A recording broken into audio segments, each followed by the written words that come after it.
ยามได้ดีมีสุขลืมทุกข์ยากเคยลำบากมาแค่ไหนให้คิดถึงเคยเหนื่อยล้ามามากมายให้คำนึงให้นึกถึงที่มาตนจนชำนาญคิดสักนิดอย่าบิดเบือนชาติกำเนิดไปหลงเกิดเมืองกรุงมุ่งสุขสารหลงแสงสีสิวิไลในใจเบิกบานอย่าลืมบ้านของเราเฝ้ารอรีอย่าลืมหอยปูปลาเคยหากินอย่าลืมถิ่นเคยนอนแต่ก่อนนี้อย่าลืมพ่อลืมแม่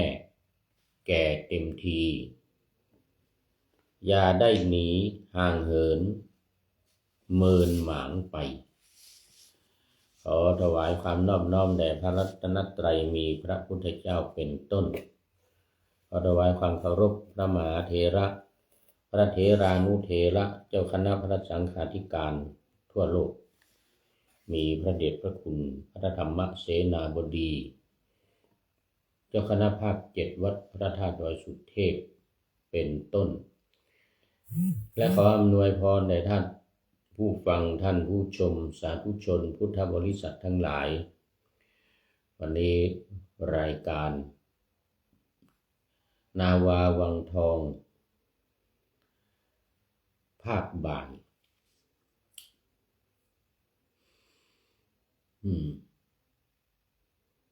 ออกอากาศทางสถานีวิทยุสสว.วัดฝายหินตำบลสุเทพอำเภอเมืองจังหวัดเชียงใหม่เวลา 17-18 นาฬิกา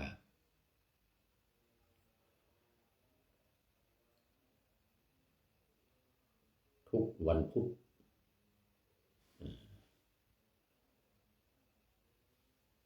และเวลา14-15 นาฬิกาวันศุกร์และวันเสาร์ส่วนเวลา15-16 นาฬิกาเป็นวันอาทิตย์ที่สถานีวิทยุวัดฝายหินนี่ก็4 วัน4 เวลาละ1 ชั่วโมงภาคบ่ายตั้งแต่14-15 15-16แล้วก็17-18ของวันศุกร์วันเสาร์วันอาทิตย์และวันพุธตามลำดับสำหรับวันนี้ก็ยังเหมือนเดิมบันทึกเสียงล่วงหน้ามา1 วันจากวัดดอยสะพันยูตำบลดอนเป่าอำเภอแม่วางจังหวัดเชียงใหม่ซึ่งมีท่านพระครูสุตกิจจาภิรมย์เป็นเจ้าอาวาสแล้วก็เป็นผู้รักษาการแทนเจ้าคณะอำเภอแม่วางด้วยอีกไม่นานก็เป็นเจ้าคณะอำเภอเจ้าคณะอำเภอแม่วาง ซึ่งขณะนี้กำลังมีการอบรมบาลีก่อนสอบของคณะสงฆ์ภาค7ซึ่งมีพระเดชพระคุณพระราชกิตติสุนทรวัดเจดีย์งามอำเภอฝางเป็นประธานโครงการอบรมบาลีก่อนสอบและมีพระเดชพระคุณท่านเจ้าคุณพระราชรัชมุนีหลวงพ่อรองเจ้าคณะจังหวัดเชียงใหม่วัดสวนดอกเป็นอาจารย์ใหญ่ในการอบรมบาลีก่อนสอบ เป็นประจำทุกปีเว้นตั้งแต่เดือนพฤศจิกายนถึงเดือนมกรากุมภาและมีนาแต่ปีนี้จะถึงแค่กุมภา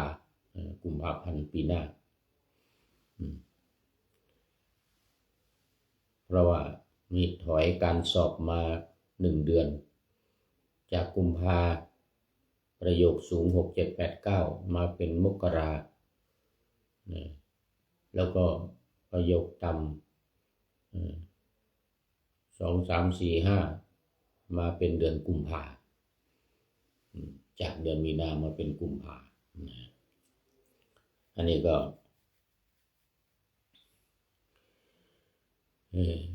ดำเนินการมา21 ปีแล้วปีนี้เป็นปีที่21ตอนนี้ขอต้อนรับท่านรุ่งโรจน์กาวิลาวันสาธุสาธุขอบคุณมากเมื่อวานก็เข้ามาทีหนึ่งจำไม่ได้อยู่อำเภออะไรตอนนี้อำเภอแม่แตงหรือเปล่าอำเภอแม่แตงหรืออำเภอแม่ริมหรืออำเภอแม่อายแม่นี่แหละเมื่อปีที่แล้วมาที่วัดพระธาตุดอยสุเทพทีหนึ่งปีก่อนเนาะปีที่แล้วหรือปีซืนมาวัดพระธาตุดอยสุเทพมาคารวะดำหัวปีใหม่มาดำหัวปีใหม่เดือนเมษายนปีที่แล้วหรือปีก่อนเนี่ยจำไม่ได้แล้วนานมาแล้วโมทนาเป็นอย่างยิ่งสมัยก่อนอยู่ด้วยกันที่วัดฝายหินอยู่ด้วยกันที่วัดฝายหิน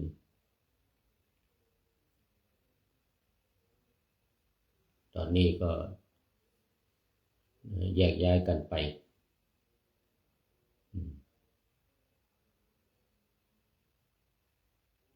ที่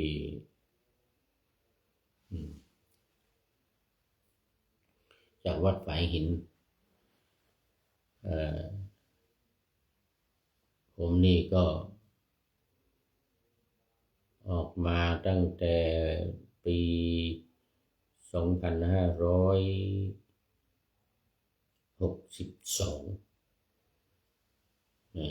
ปี2562จนถึงปัจจุบันนี้สำหรับท่านรุ่งโรจน์ก็รู้สึกว่าจะก่อนหน้านั้นสักปีหนึ่ง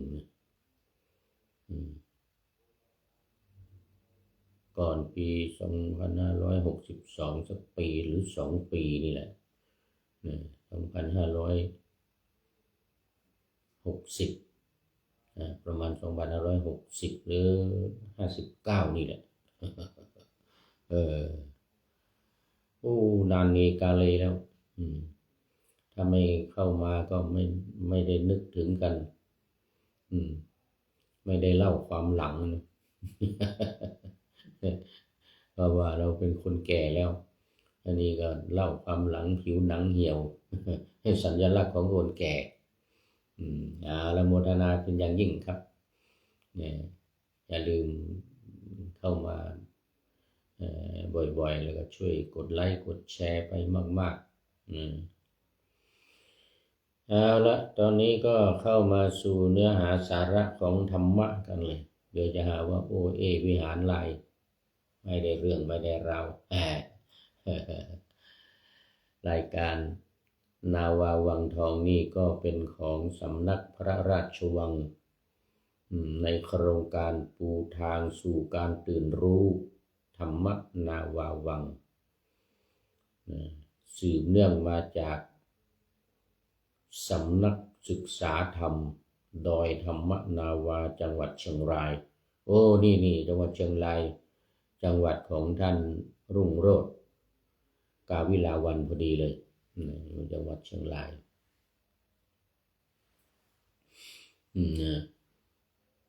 อำเภอพิชัยหรือยังไงเนี่ยนะจำมาลืมไปแล้วหรือเชียงของทำไมพิชัยก็อำเภอเชียงของนานแล้วมันลืมเดาเออเอาละวันนี้ก็สืบต่อเมื่อครั้งที่แล้วเป็นเรื่องของติโลกุทธสูตรเรื่องของการทำบุญอุทิศส่วนกุศลเป็นทัศนะศีนานุปทานไปให้แก่ผู้ล่วงลับดับขันไปแล้วไม่ว่าจะไปเกิดเป็นเทวดาหรือจะไปเกิดเป็นสัตว์นรกก็ตามเขาเรียกว่าเป็นเจ้ากรรมนายเวรอุทิศส่วนกุศลไปให้เจ้ากรรมนายเวร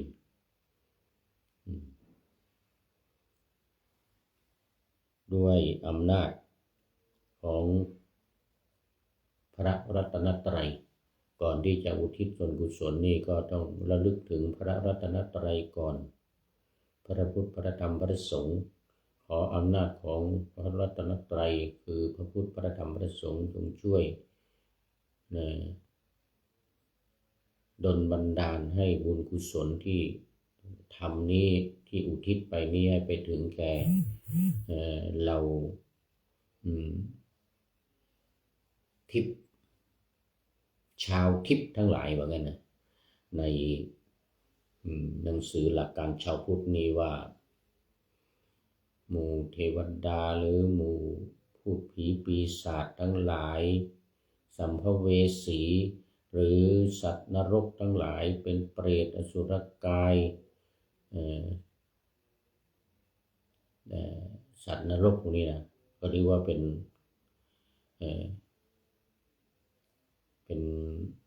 กายทิพย์เป็นกายทิพย์เพราะว่าไม่มีร่างกายเหมือนคนเรานี่จับต้องไม่ได้แต่มองเห็นได้เป็นเขาเรียกว่าเป็นชาวทิพย์นะแต่เมื่อนั้นก็ต้องอาศัยบุญกุศลที่ลูกเต้าหลานเหลนญาติสนิทมิตรสหายอุทิศไปให้จึงจะได้พ้นจากวิบากบาปกรรมพ้นจากเวรจากกรรมที่ได้ทำกันไว้นะอันนี้ก็เป็นเรื่องเสริมเติมเข้ามาจากหลักการ4วิธีการ6นะที่เป็นหลักใหญ่ใจความในการปฏิบัติธรรมของสำนักพระราชวังนี้หลักการ4ก็คือ1ระลึกถึงพระรัตนตรัยท่องจำให้ขึ้นใจ2ท่องธาตุ4ดินน้ำไฟลมให้จำให้ขึ้นใจให้ใจยอมรับ3ท่องขันธ์5รูปเวทนาสัญญาสังขารวิญญาณให้จำขึ้นใจจนใจยอมรับและ4จัดขันธ์5ลงในอริยสัจ4ทุกข์สมุทัยนิโรธมรรคนี่เป็นหลักการ4อย่างวิธีการ6ก็ไปจากหลักการ4อย่างนี้เพิ่มข้อ3พอข้อ2เสร็จนะท่องธาตุ4เสร็จแล้วก็พิจารณากาย6ขั้นตอนตั้งแต่หมดลมหายใจน้ำดันดินแตกน้ำละลายดินเหลือแต่กระดูกและข้อที่6กระดูกละลายลงไปสู่ดินละลายลงไปหมดกลายไปอยู่กับดินหมดนี่เพิ่มเข้ามาเป็นข้อที่3เลื่อนจากข้อ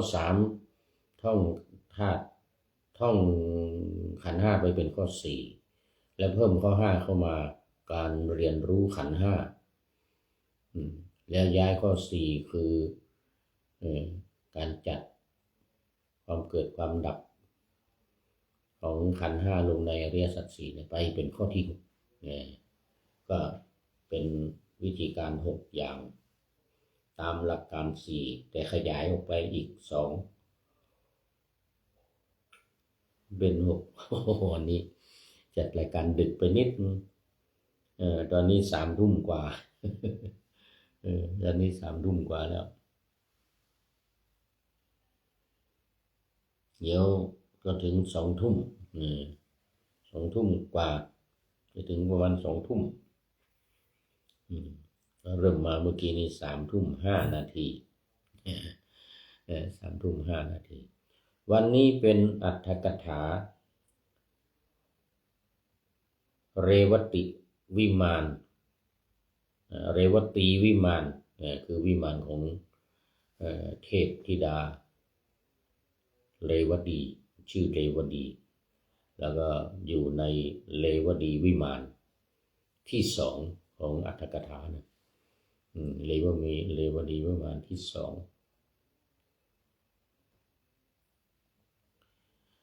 ในพระสุตตันตปิฎกเล่มที่18พระไตรปิฎกเล่มที่26ขุททกนิกายเป็นเล่มที่2เนี่ยของขุททกนิกายขุททกนิกายจะเริ่มตั้งแต่เล่มที่25จนถึงเล่มที่33ทั้งหมด9เล่มเล่มนี้เป็นเล่มที่26ก็ยังเป็นอรรถกถาอยู่เป็นอรรถกถาเรียกว่าเรวตีวิมานเรวตีวิมานคือในพุทธกนิกายทั้งหมดเนี่ย9 เล่มเนี่ยเป็นเรื่องเกี่ยวกับการอธิบายธรรมะเรียกกันว่าอรรถกถาอธิบายพระวินัยเรียกว่าอรรถกถาพระวินัยอธิบายธรรมะก็เป็นอรรถกถาธรรมะเรียกว่าธรรมบท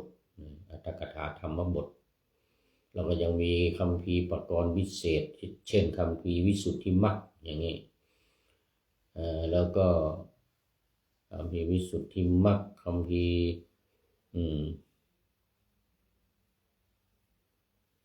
ต่างๆต่างๆกันด้วยกันของพระอรรถกถาจารย์เขียนพระดีกาจารย์อรรถกถาจารย์ดีกาจารย์อย่างเราจะเคยเห็นในอรรถกถาต่างๆเช่นกุลุนทีอย่างนี้อรรถกถากุลุนทีอรรถกถามหาปัจจรีอย่างนี้อันนี้ล้วนแต่เป็นอรรถกถาถ้าภาษาไทยนี่เขาก็เรียกว่าเป็นพจนานุกรมอธิบายศัพท์อธิบายความหมายหรือในภาษาอังกฤษว่า dictionary เป็นการอธิบายศัพท์ของแต่ละศัพท์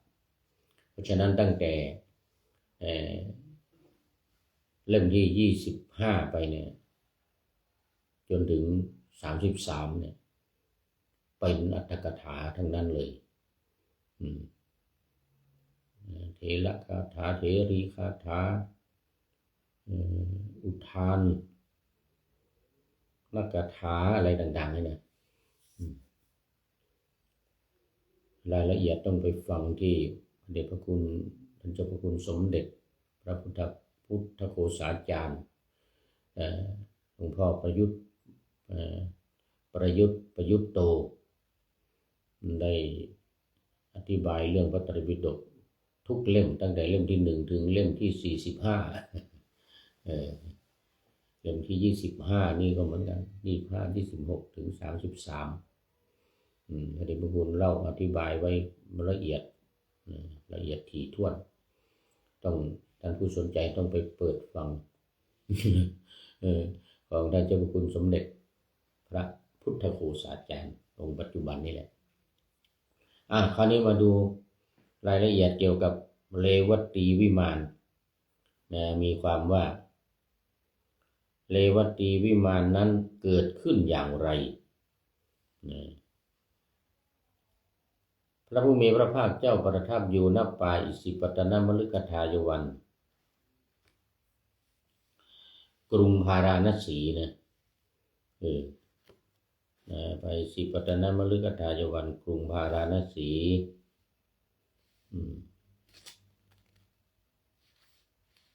ก่อน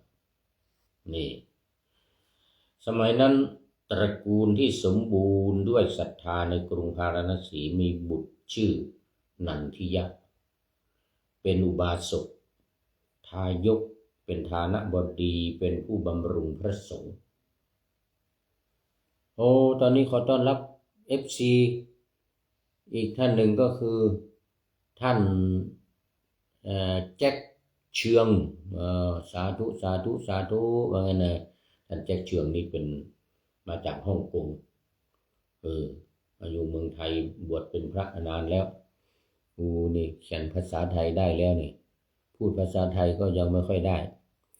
ท่านแจ็คเชืองนี่นะโมทนาเป็นอย่างยิ่งเป็น FC ตัวจริงมานานแล้วตั้งแต่สมัยเมื่อสัก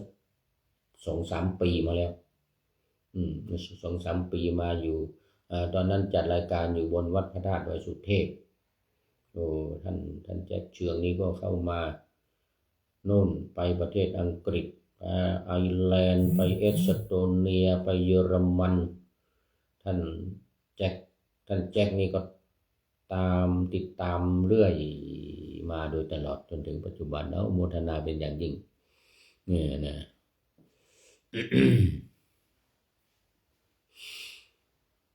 มาเดี๋ยวจะไม่จบเลวดีวิมานเลยนะใช่ครับว่างั้นนะฉันมาจากฮ่องกงมาจากฮ่องกงเนี่ยได้ภาษาไทยบ้างแล้วได้ภาษาไทยบ้างแล้วโมทนาลืมไปแล้วเนี่ยอยู่วัดเดี๋ยวอยู่วัดอะไรลืมไปแล้วมึงบอกหน่อยอยู่วัดอะไรตอนนี้โมทนางานนี้ก็มีท่านรุ่งโรจน์ท่านแจ็คมาแล้วมันดึกแล้วตอนนี้ 3 ทุ่ม 4 ทุ่ม FC ทั้งหลายก็ส่วนใหญ่จะเข้าหลับเข้านอนกันหมดแล้ว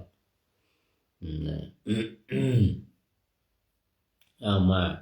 ครั้งนั้นบิดามารดาของเขามีความประสงค์จะนำหญิงสาวชื่อเลวดีธิดาของลุงมา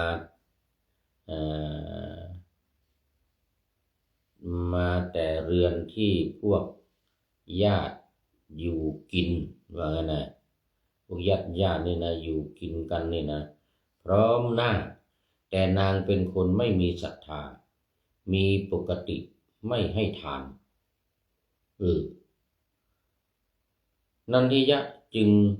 ไม่ต้องการนางมารดาของนันทิยะพูดกับเรวดีว่าแม่หนูเจ้ามาเรือนนี้แล้วจงเอาโคมไมสดไล้ทาที่นั่งของภิกษุสงฆ์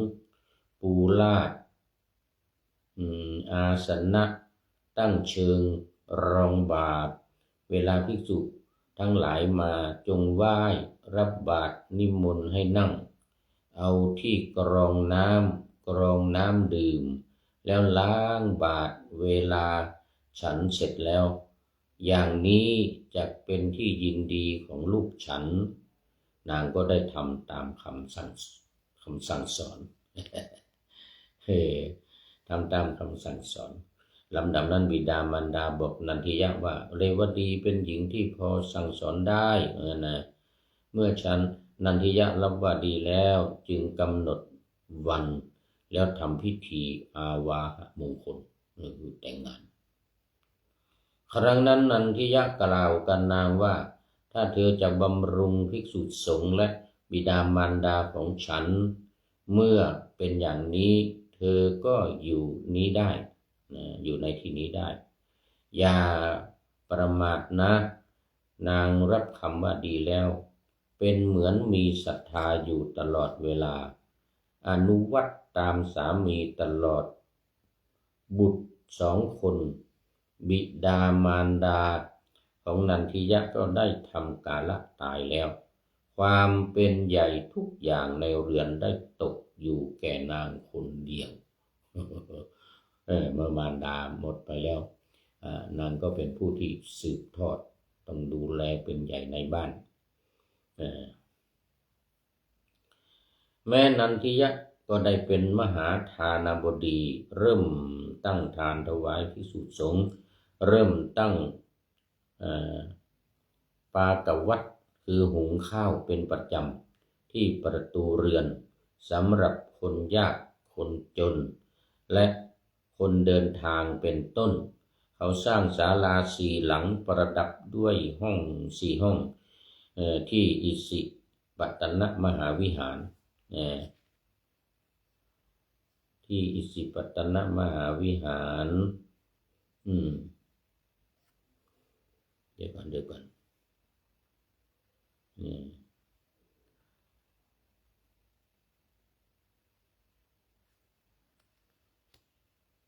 ี่ไหนล่ะให้จัดตั้งเตียงตังเป็นต้นถวายมหาทานแก่ภิกษุสงฆ์มีพระพุทธเจ้าเป็นประมุขแล้วสั่งหลั่งน้ำทักษิโนทกลงในพระหัตถ์ของพระตถาคตมอบถวายพร้อมกับการถวายน้ำทักษิโนทกได้มีปราสาททิพย์ล้วนแล้วไปด้วยรัตนะ7 ประการทั้งยาวและกว้าง12 โยชน์โดยรอบสูง100 โยชน์อีก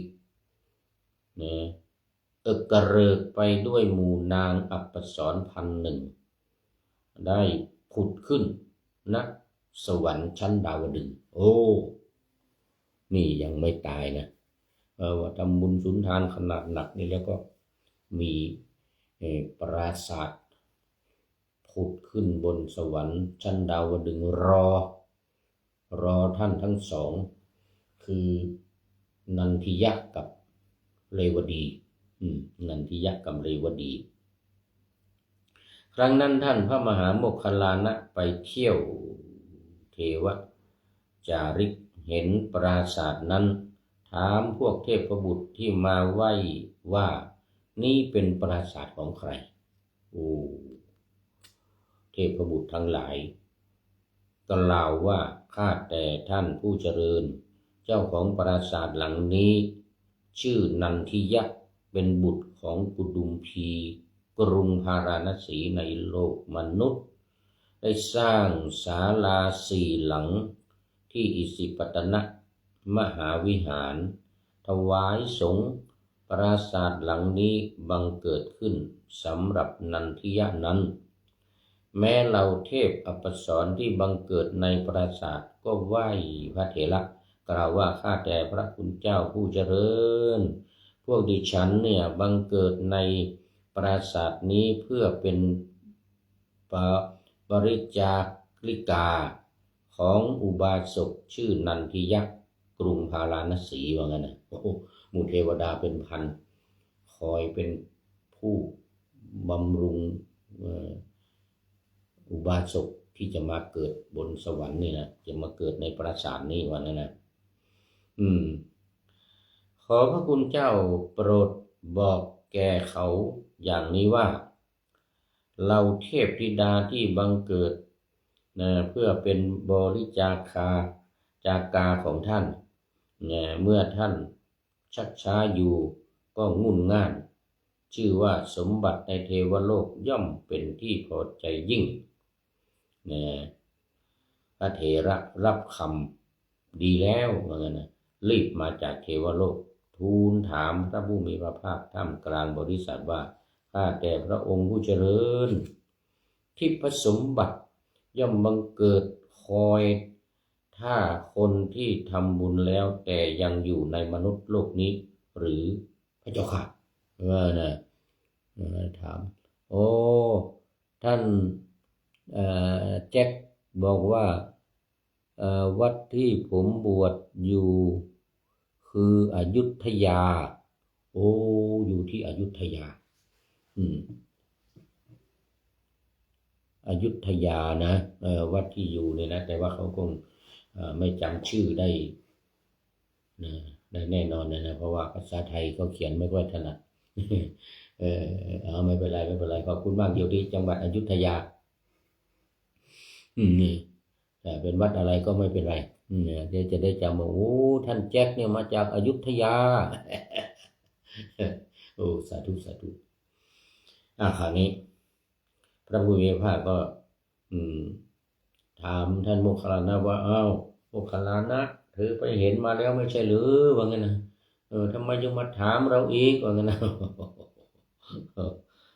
พุทธเจ้านี่นะเธอได้เห็นเองเนี่ยด้วยสายตามาแล้วเนี่ยเหตุอะไรจึงมาถามพระโมคคัลลานะก็กราบทูลว่าทิพยสมบัติบังเกิดขึ้นบังเกิดขึ้นคอยถ้าอยู่อย่างนั้นพระเจ้าข้าว่างั้นนะนั่นแหละว่างั้นนะพระศาสดาเมื่อจะทรงแสดงแก่พระเถระนันทะนั้นว่านันทิยะนั้นว่ามิตรและพวกพ้องทั้งหลายเนี่ยย่อมยินดีย่อมรับคนที่จากไปนานแล้วกลับมาฉันใดบุญทั้งหลายของตนย่อมต้อนรับประคับประคองบุคคลที่ทำบุญไว้ผู้จากโลกนี้ไปสู่ปรโลกฉันนั้นว่าไงนะ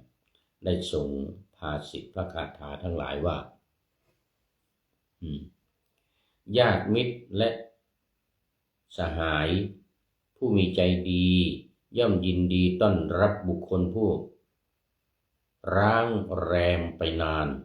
แล้วกลับมาโดยสวัสดีจากที่ไกลฉันใดแม้บุญที่ทำแล้วก็ฉันนั้นบุญทั้งหลายย่อมต้อนรับบุคคลผู้ทำบุญผู้ไปจากโลกนี้สู่โลกอื่นเหมือนญาติต้อนรับญาติที่รักผู้กลับมาฉะนั้นนันทิยะได้ฟังดังนั้นแล้วถวายทานทั้งหลายกระทำบุญทั้งหลายมากมายยิ่งขึ้นเมื่อเขาไปค้าขายได้บอกกันเลวดีว่าที่รักสังฆทานก็ดีปากวัตเพื่อคนอนาถาก็ดีที่ฉันตั้งไว้เธออย่าลืมเสียจงให้ดำเนินไปนางรับคำว่าดีแล้วนางพัญญานี่นะแม้เขาเดินทางไปพักอยู่ในที่ใดๆก็คงถวายทานแก่ภิกษุทั้งหลายและให้ทานแก่คนอนาถาตามสมควรแก่ทรัพย์ในที่นั้นๆเหมือนเดิมพระขีณาสพทั้งหลายมารับทานแม้แต่ที่ไกลเพื่ออนุเคราะห์เขาฝ่ายนางเลวดีเมื่อนันทิยะไปแล้วนางให้ทานอยู่2-3 วันเท่านั้นแล้วงดอาหารสำหรับคนอนาถาแม้สำหรับภิกษุทั้งหลายนางได้ถวายข้าวต้มผสมน้ำตาลเป็นภัตตาหารมีน้ำส้มเป็นที่2นางได้โปรยเมล็ดข้าวสุกซึ่งเหลือจากที่ตนบริโภคมีชิ้นปลาชิ้นเนื้อปนอยู่มีกระดูกเกลื่อนกราดในสถานที่ฉันอาหารของภิกษุทั้งหลายแล้วแสดงแก่คนทั้งหลายว่าท่านทั้งหลายจงดูการกระทำของพวกสมณะทิ้งขว้างของที่เราถวายด้วยศรัทธากันอย่างนี้นะเอาน้ำต้มเอาอะไรทำถวายพระเรียบร้อยแล้วพอพระกลับไปแล้วก็เราทิ้งเรี่ยราดมีก้างปลาบ้างอะไรบ้างนี่กระดูกกระเดี่ยอะไรต่างๆวางเกะกะสกปรกรกรุงรังไปหมดแล้วก็ประกาศให้คนทั้งหลายรู้ว่าเนี่ยพระเราถวายของให้แล้วก็ เออฉันแล้วก็ทิ้งขว้างไม่ได้เรื่องไม่ได้เล่าอย่างนั้นนะประกาศให้คนทั้งหลายรู้ลำดับนั้นนันทิยะเสร็จการค้าขายได้กำไรแล้วกลับมาได้ทราบความเป็นไปดังนั้นจึงไล่นางเลวดีออกจากเรือนแล้วตนเข้าเรือนในวันที่สองนันทิยะก็ได้ถวายทานเป็นอันมากแด่ภิกษุสงฆ์มีพระพุทธเจ้าเป็นประมุขได้ให้นิจจพัทและอนาถพัทคือคนยากไร้ดำเนินไปโดยชอบอย่างเดิมเขาตั้งนางเรวดีที่พวกสหายของเขานำกลับมาให้เป็นใหญ่ในการดูแลอาหารเขานำกลับมาอีกแล้วนำนางเรวดีกลับมาพวกญาติก็นำกลับมาใครก็รับกับเขาว่าจะทำเหมือนเดิมจะทำดีนี่ไหนก็พากลับมาอีกฝ่ายนางเรวดีสมัยต่อมาเขาทำกาละบังเกิดในวิมานของตนนั่นเองในสวรรค์ชั้นดาวดึงส์นันทิยะพอตายแล้วก็ไปเกิดบนสวรรค์เดี๋ยวไปเกิดบนสวรรค์ดังที่มีวิมานรออยู่คราวนี้ครั้งนั้น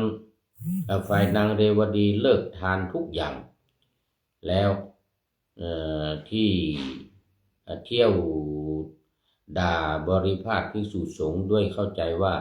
เพราะสมณะเหล่านี้ฉันจึงเสื่อมลาภสักการะครั้งนั้นท้าวเวสสวรรณมีบัญชากับยักษ์สองตนว่าพนายท่านทั้งสองจงไปเป่าประกาศในนครพาราณสีว่าจากวันนี้ไป7 วันนางเรวดีจะถูกโยนใส่นรกทั้งเป็นมหาชนได้ฟังดังนั้นเกิดสลดใจทั้งกลัวและหวาดสะดุ้งท้าวเวสสุวรรณนี่อยู่ในสวรรค์ชั้นจาตุมนะจาตุมมหาราชิกาเนี่ยนะท้าวเวสสุวรรณนี่ก็เป็นเทวดาเป็นอยู่ในสวรรค์ชั้นจาตุมเหมือนกับ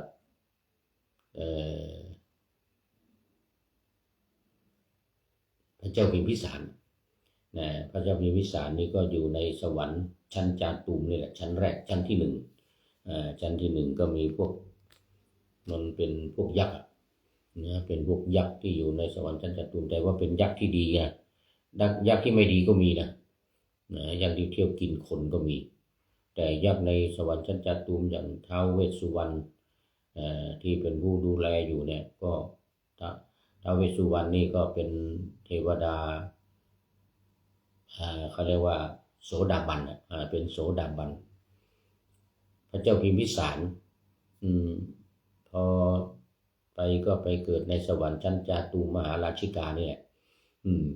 มีท้าวเวสสุวรรณคอยดูแลอยู่แล้วก็เขาเรียกว่ามันเป็นยักษ์เนี่ยเป็นยักษ์แต่เป็นยักษ์ที่ดีเป็นยักษ์โสดาบัน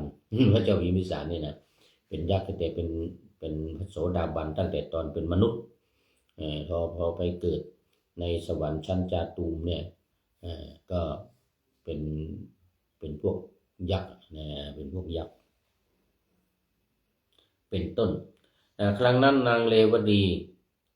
ขึ้นปราสาทปิดประตูแล้วนั่งอยู่ในวันที่7ท้าวเวสสวรรณ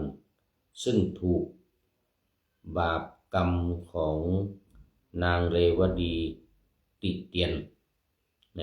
บัญชาสั่งยักษ์2 ตนผู้มีผมและหนวดสีดำปนแดงแสงเรืองมีจมูกเบี้ยวบิดผิดปกติ มีเขี้ยวโง้งในตาแดงมีผิวพรรณเสมอด้วยยางสนว่างั้นนะมีรูปร่างน่ากลัวเหลือเกินเข้าไปกล่าว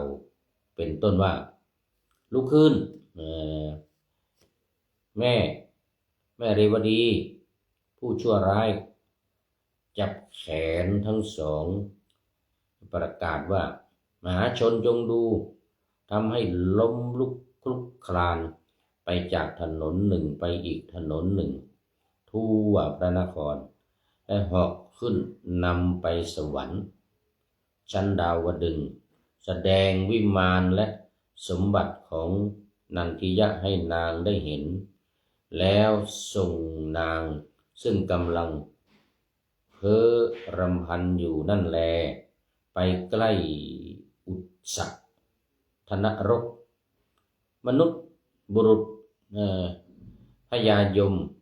ก็ได้โยนนางลงอุสธนรกอุสธนรกเพราะเหตุนั้นท่านจึงกล่าวว่าลุกขึ้นแม่เรวดีตัวชั่วร้ายผู้ไม่ปิดประตูนรกผู้มีปกติไม่ให้ทานเราจะนำเจ้าไปในที่ที่พวกสัตว์นรกผู้ตกยากเพียบด้วยทุกข์ต้องถอนใจอยู่บรรดาบทเหล่านั้นบทว่าอัฏเถติแปลว่าจงลุกขึ้นความว่าบัดนี้ปราสาทหลังหนึ่งปกปักรักษาเจ้าจากภัยนรกไม่ได้หรอกเพราะฉะนั้นเจ้าจงรีบลุกขึ้นมาเรียกนางโดยชื่อว่าเลวดีเลวดีกล่าวเหตุแห่งการลุกขึ้นด้วยกล่าวเหตุแห่งการลุกขึ้นด้วยบทว่าสุปาปะธรรมเมเป็นต้นความว่าเพราะเธอมีบาปธรรมลามกเหลือหลายด้วยการด่าการบริภาคพระอริยะทั้งหลายและเพราะไม่ปิดประตูนรกเพื่อเธอจะไปเข้าไปจะได้เข้าไปฉะนั้นจงลุกขึ้นบทว่าอทานสีเลได้แก่มีปกติไม่ให้อะไรแก่ใครเป็นคนตรณีทีเหนียวแม้บทนี้ก็เป็นคำกระทำการลุกขึ้นกระทำการลุกขึ้นนั่นเองอธิบายว่าเพราะคนที่มีปกติให้ทานไม่ตรณีเช่นสามีของเจ้าอยู่ในสุคติส่วนคนมีปกติไม่ให้ทานมีความตรณีเช่นเจ้าอยู่ในนรกฉะนั้นจงลุกขึ้นเราจะให้เจ้าอยู่ในที่นี้แม้เพียงครู่หนึ่งให้อยู่ครู่หนึ่งให้อยู่ครู่เดียวบทว่ายัตถะทุนัตติชื่อว่าถึงยากเพราะถึงความทุกข์คือนางนี่ก็ไม่ใช่ว่าไม่ได้ทำความดีทำอยู่ตอนที่สามีอยู่ตอนที่มาอยู่กับสามีใหม่ๆก็จัดการทุกสิ่งทุกอย่างเหมือนกันบุญก็มีอยู่ไม่ใช่ว่าบุญไม่มีบุญก็มีอยู่ทำด้วยความตั้งใจด้วยความจำเป็นเพราะว่าถ้าไม่งั้นก็อยู่กับสามีไม่ได้เพราะสามีเป็นคนใจบุญสุนทานทำบุญสุนทานในช่วงหนึ่งสามีไปค้าขายตัวเองก็เลิกการทำบุญ ทุกสิ่งทุกอย่างสามีกลับมาก็ไล่ออกจากบ้านแต่ต่อมาแกก็ยอมรับกับพวกญาติเองว่าจะทำอีกจะทำเหมือนกับสมัยที่มาอยู่ใหม่ๆมาอยู่กับสามีใหม่ๆตอนสามีอยู่ว่างั้นเลยนะคือในช่วงที่สามีอยู่ก็จะทำตามทุกอย่างนั่นแหละพวกญาติก็พามาอีกพากันมาให้นันทิยะอีกนันทิยะก็เอาถ้าเธอจะทำก็อยู่ได้ถ้าไม่ทำก็อยู่ไม่ได้นางก็ทำด้วยความจำเป็นก็ทำดีอยู่ทำตามคำสั่งทุกอย่างแต่พอที่นันทิยะตายนี่พอตายเสร็จแล้วนี่ก็ ไปไม่ทำอีกแล้วพอพอพอเอ่อพอตายก็ไปด่าภิกษุทั้งหลายเรื่องการให้ทานให้คนยากคนจนคนอนาถาคนเดินทางก็งดหมดทุกอย่างไม่ให้ทานอีกภิกษุสงฆ์สามเณรก็ไม่ได้กินแล้วทีนี้พระพุทธเจ้าด้วยพระอริยสาวกทั้งหลายที่เคยได้จากบ้านหลังนี้ก็ไม่ได้อีกแล้วแต่ก็ไปได้บ้านอื่นนะ ได้บ้านอื่นบ้านของอนาถบิณฑิกเศรษฐีนู่น แต่ว่าบ้านหลังนี้ไม่ได้แล้วบ้านของนันทิยเศรษฐีเนี่ยเพราะว่าพัญญาก็เป็นใหญ่ในบ้านหลังจากที่นันทิยเศรษฐีล้มหายตายจากไปเกิดบนสวรรค์ชั้นดาวดึงส์บนปราสาทที่รอรับอยู่โน้นนางก็เลิกทำอีกเพราะนั้นก็ต้องไปตกในนรกสักครู่หนึ่ง เมื่อยักษ์เรานั้นนำไปสวรรค์คือบอกว่าให้ลุกขึ้นแต่เขาก็ลงไปนรกกันแหละลงไปนรกกันแต่ว่าอยู่ครู่เดียวไม่นานก็พาขึ้นไปสวรรค์สว่างจ้าเลยทีนี้คลุมตัวด้วยข่ายทองมีเทพอัปสรเกลื่อนกลาดคือ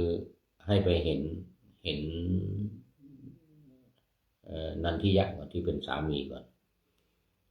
นั่นเป็นวิมานของใครรุ่งเรืองเพียงแสงอาทิตย์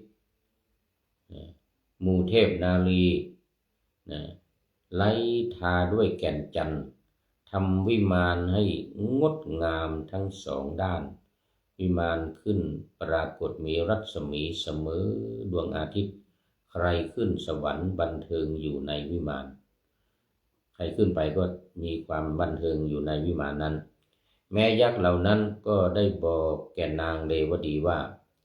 ในกรุงพาราณสีมีอุบาสกชื่อนันทิยะเป็นคนไม่ตระหนี่เป็นฐานบดีเป็นผู้รู้ถ้อยคำวิมานที่มีอัปสรเกลื่อนกราดรุ่งเรืองเพียงดังอาทิตย์นั้นก็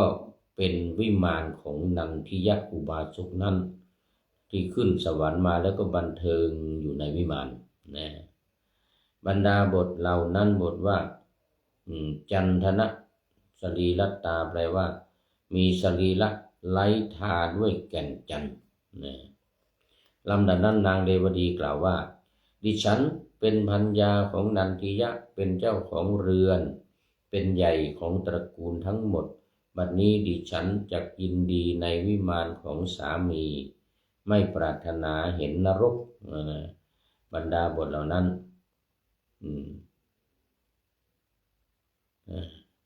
เจ้าของเรือนเนี่ยคำว่าเจ้าของเรือนเนี่ยอาจารย์บางพวกก็กล่าวว่าภริยาสา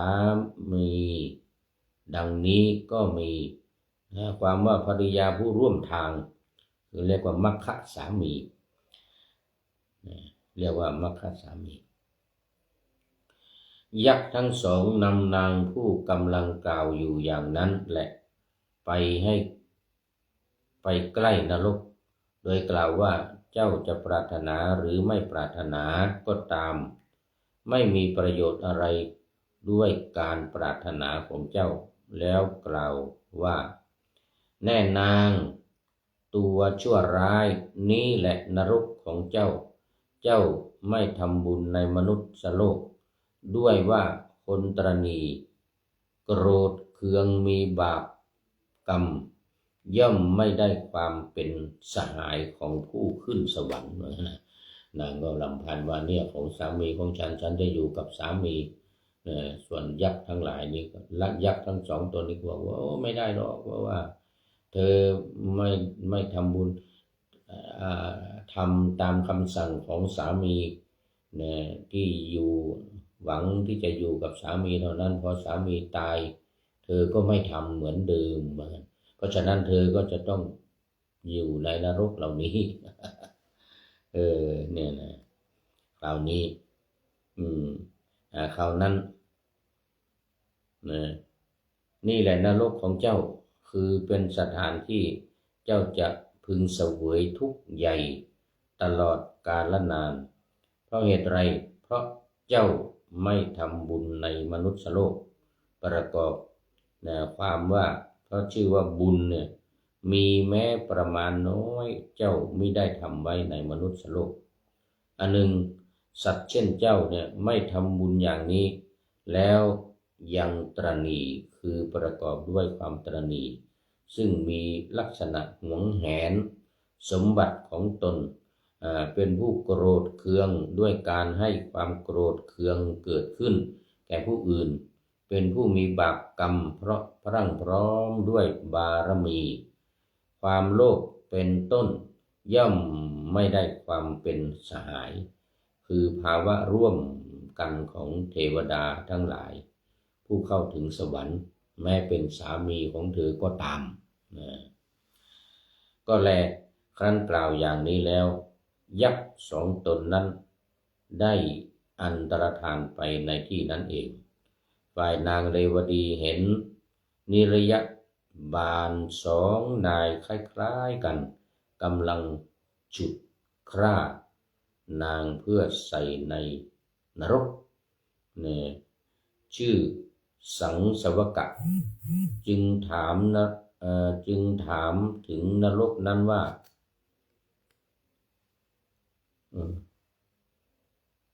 คุณมิตรและของไม่สะอาดมูดคูดเห็นกันได้เฉพาะหรือหนออุจจาระนี้มีกลิ่นเหม็นหรือมันฟุ้งไปได้หรือเมื่อนิรยาบาลกล่าวคำนั้นว่านรกนี้ชื่อสังสวกะลึกชั่วร้อยบุรุษเป็นนรกที่เจ้าจะต้องหมกไหม้อยู่หลายพันปีนะเรวดีนางถามถึงกรรมที่เป็นเหตุให้ตกบังเกิดในนรกนั้นว่าดิฉันทำกรรมชั่วด้วยกายวาจาใจหรือหนอดิฉันได้นรกสังสวกะลึกชั่วร้อยบุรุษเพราะบาปกรรมอะไรนิรยาบาลก็บอกกับเธอว่าเจ้าหลอกลวงสมณะเจ้าหลอกลวงพราหมณ์และวณิพกทั้งหลายด้วยมุสาวาทเจ้าทำบาปนั้นไว้แล้วกล่าวว่าเพราะบาปกรรมนั้นเจ้าจึงได้นรกสังสวกะนี้เป็นประมาณแล้วก็ส่งนางเข้าไปในนรกนั้นชื่อว่าสังสวกะนั้นนางก็จะต้องอยู่ไปตลอดกาลเรื่องของเลวดีวิมานก็จบคือวิมานที่เลวดีทำเนี่ยที่วิมานที่จะได้เนี่ยก็เป็นกลายเป็นว่าต้องอยู่ในนรกไปนานแสนนานเอาละวันนี้ หมดเวลาพอดีเนี่ยหมดเวลา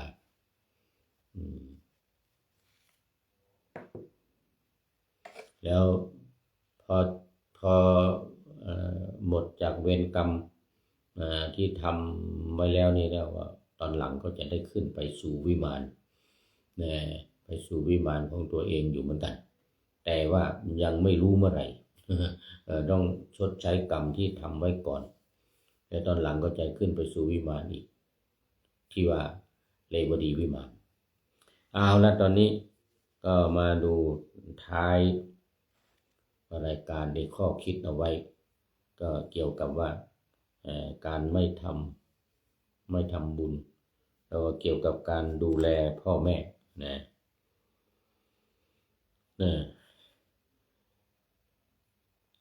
ยามได้ดีมีสุขลืมทุกข์ยาก